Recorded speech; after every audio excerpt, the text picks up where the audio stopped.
Welcome, Academy. And the nominees are for hacking into millions of health insurer Anthem's customer records: China, China, and China.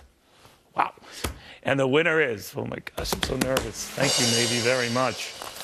Oh my gosh, who is it? Who is it? Oh, it's China.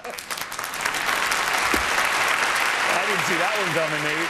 Now, unfortunately, none of the Chinese leadership team could be here this evening to accept this award. So, accepting in their honor, but really not in their behalf, Wall Street Money Pro and legend Craig Smith. Craig, good to have you, and I know this is a big moment for you. What do you have to say to the Chinese?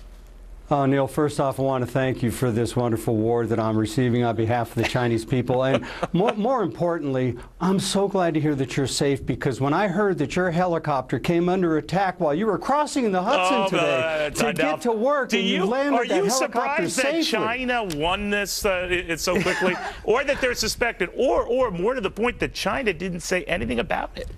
Yeah, you know, Neil, that's what I find very suspicious about it, all joking aside. You know what's amazing? Look at what they hit, Neil. This is the second time Anthem is tied into Grumman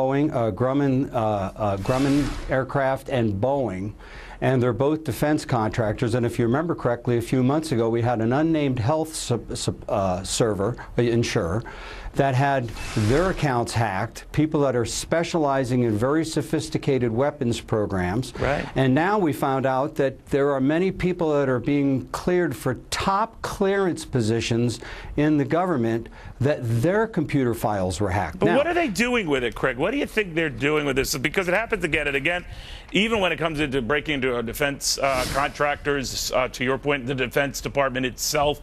They're obviously, collecting a lot of data, if that's the case.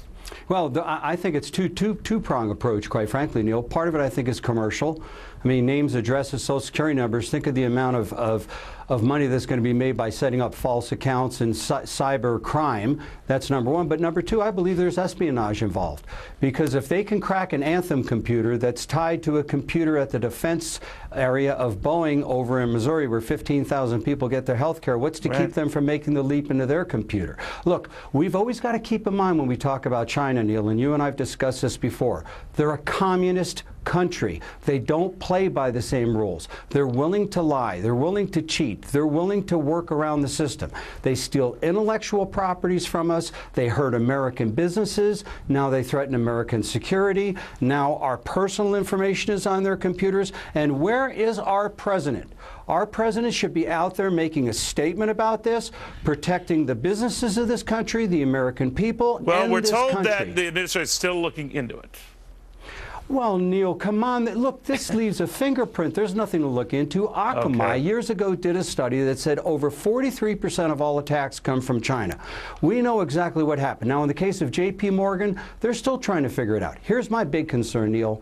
What if they left an open door in Anthem's computers and they can get back in and get more information? Exactly, which they've done in the past, by the way. All right, you Craig. bet. And then what happens is our president is going to be forced to take a position. And if he says this is America's fault because we helped somebody else with the virus, so hey, the chickens have come home to roost, I don't want to hear about it. All right, Craig Smith, thank you very, very much. Meanwhile, from those sons of bitches to Comcast, where some of them are actually calling customers bitches.